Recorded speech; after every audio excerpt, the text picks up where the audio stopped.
This channel does not promote any violent, harmful, or illegal activities. All content provided by this channel is meant for an educational purpose only.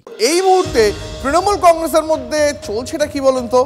দ্রোহকালে সরব হওয়া শিল্পীদের boycott নিয়ে এই মুহূর্তে তৃণমূল কংগ্রেসের অন্দরে কার্যত উথাল পাথাল চলছে।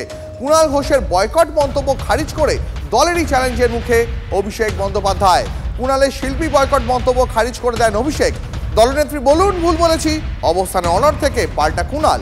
মমতাকে আক্রমণ করা শিল্পীদের বয়কটের কথা আগেই ওঠে তৃণমূলের অন্দরে। মুখপাত্র হিসাবে দলের অবস্থানের কথাই বলেছেন কুণাল, সূত্রে এমনটাই খবর। নেত্রীকে অপমান করা শিল্পীদের অনুষ্ঠানে ডাকলে মানব না, এমনই কর্মীদের দাবি। সোশ্যাল মিডিয়ায় একথা আগেই পোস্ট করেছিলেন দেবাংশু ভট্টাচার্য। সাধারণ কর্মীদের ভাবাবেগের সঙ্গেই রয়েছে দল, বার্তা দেয় তৃণমূল। কোন কোন শিল্পীদের ডাকা যাবে জানতে হবে দলের কাছে, প্রয়োজনে কথা বলতে হবে মন্ত্রী ইন্দ্রনীল সেনের সঙ্গে। এই পোস্ট করা হয় কলকাতা পুরসভার হোয়াটসঅ্যাপ গ্রুপে। তাহলে কি অভিষেককে না জানিয়েই শিল্পী বয়কটের সিদ্ধান্ত? জিজ্ঞেস করুন না, মানে উত্তর কলকাতার যুবদের গ্রুপে আছে কিনা, সভাপতি কোনো সার্কুলার দিয়েছেন কিনা। আপনি শিল্পী তো, নাট্যকার ব্রাত্য বসুকে জিজ্ঞাসা করুন না যে তিনি কোনো সার্কুলার পেয়েছেন কিনা। আরে তারা তো সবাই অন্তর থেকে জ্বলে মরছে যে এটা শিল্পী স্বাধীনতার বিষয় নয়, এটা প্রতিবাদ, আর প্রতিবাদের নামে পরিকল্পিত অসভ্যতা। এর মাঝখানে একটা ডিমার্কেশন লাইন আছে। এটা একটা কোনো ভুল বোঝাবুঝি।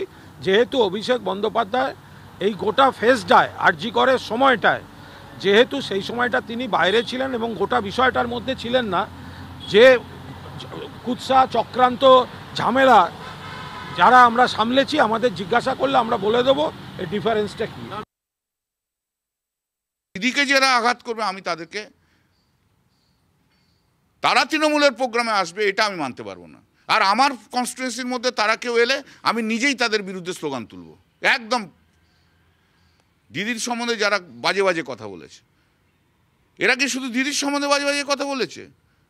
যে শিল্পীরা ওদের সঙ্গে পরবর্তীকালে ওদের সঙ্গে যারা হাঁটেনি তাদের সম্বন্ধে বাজে বাজে কথা বলেনি, তাদেরই অধিকার আছে, তাদেরই, আমাদের নেই।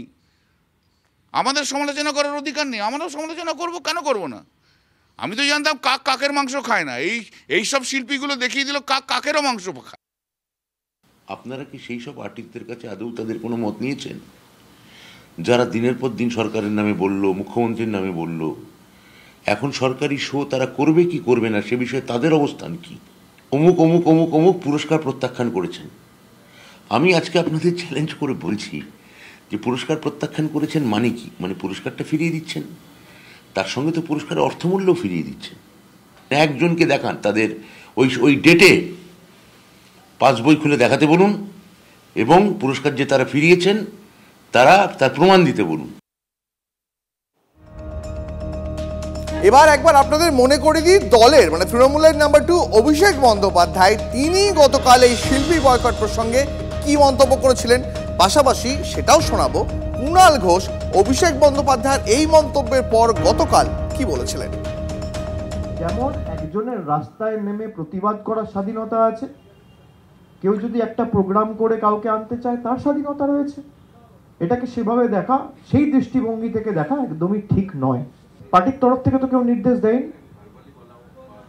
না, কে বলেছে?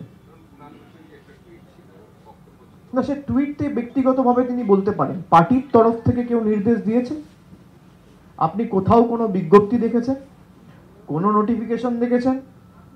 যখন ওয়ার্কিং কমিটির মিটিং মমতা বন্দ্যোপাধ্যায় ডেকেছিল তখন এ বিষয় নিয়ে কোনো আলোচনা হয়েছিল বলে আপনারা শুনেছেন? মমতা বন্দ্যোপাধ্যায় কিছু বলেছে? দলের তরফ থেকে আমি পার্টির জেনারেল সেক্রেটারি কিছু বলেছি? প্রদেশের রাজ্যের সভাপতি কিছু বলেছে? না। আমরা সবার স্বাধীনতায় বিশ্বাস করি।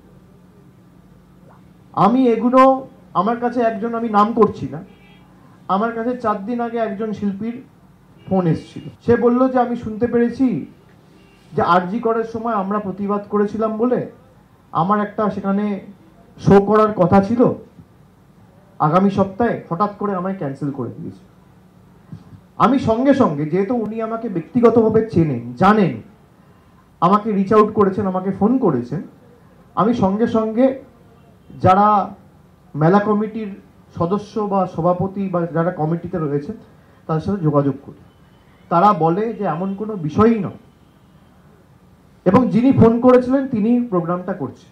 ভাই, এটাই তো বাংলার সাথে অন্য রাজ্যের পার্থক্য। প্রতিবাদ কেন করবে না? বিকৃত করছেন কেন?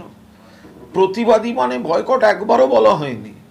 যারা প্রতিবাদের নামে মাননীয় মুখ্যমন্ত্রী মমতা বন্দ্যোপাধ্যায়, তৃণমূল কংগ্রেস এবং তৃণমূল কংগ্রেসের কর্মীদের অকথ্য ভাষায়, বিভিন্ন আপত্তিকর ভাষায় আক্রমণ করেছেন, কুৎসা করেছেন, কুরুচিকর আক্রমণ, সেই কজনকে বলা হয়েছে।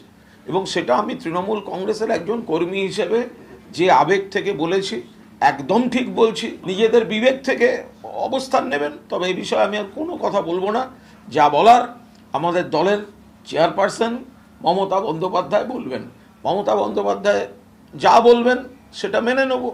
কিন্তু আমি আবার বলছি, এই যে প্রতিবাদী আর প্রতিবাদের নামে অসভ্যতাকারী, এদেরকে যে মিশিয়ে দেখানো হচ্ছে, এটা কিন্তু আমরা বলিনি। তার মানে শিল্পী বয়কট নিয়ে জোড়া ফুলের অন্দরেই এখনো জোড়া শিবির। এবার শাসক দলের অন্দরে যখন এই বয়কট নিয়ে দুটো শিবির দুরকম মন্তব্য করছে, তখন শিল্পীরা, অভিনেতারা তারা কি বলছেন শোনাবো আপনাকে। রুদ্রনীল ঘোষ অভিনেতা এবং বিজেপি নেতা কি বলছেন, পাশাপাশি শোনাবো চৈতি ঘোষাল তার বক্তব্য। একটা অস্থিরতা তৈরি হয়েছে তৃণমূলে, কি করব তারা জানে না, একে অপরকে মারছে। এবং শিল্পীরা যে তাদের বিরুদ্ধে হয়তো প্রচারে নামতে পারে 26-এ 2011-র মতো, তারা সেই সিঁদুরে মেঘ দেখছেন এবং রেগে যাচ্ছেন। আমি অভিষেক বন্দ্যোপাধ্যায়কে বলবো যে উনি ঠিক বলেছেন।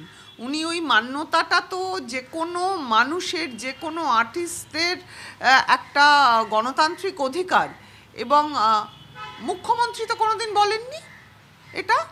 আমরা মুখ্যমন্ত্রীর দিকে তাকিয়ে আছি। আমরা যার হাতে পাওয়ার আছে, যে কাজ করেছে, যে কাজ করতে পারে, যে এখনো অবধি একটা কিছু করলে মানে চাইলে অনেক কিছু করতে হয়, তার দিকে তাকিয়ে আছি।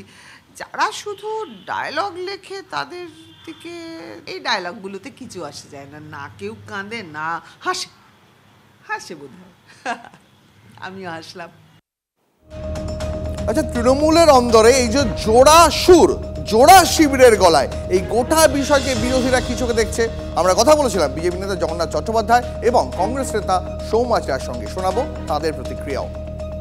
যে শিল্পীদের নিয়ে এসব চর্চা চলছে তাদের বোঝা উচিত যে তারা হচ্ছে ওই কম্বল শালজীবী হয়ে থাকবেন, ভাতাজীবী হয়ে থাকবেন, পুরস্কারজীবী হয়ে থাকবেন না, প্রকৃতই তাদের শিল্প সত্তাকে তুলে ধরবেন।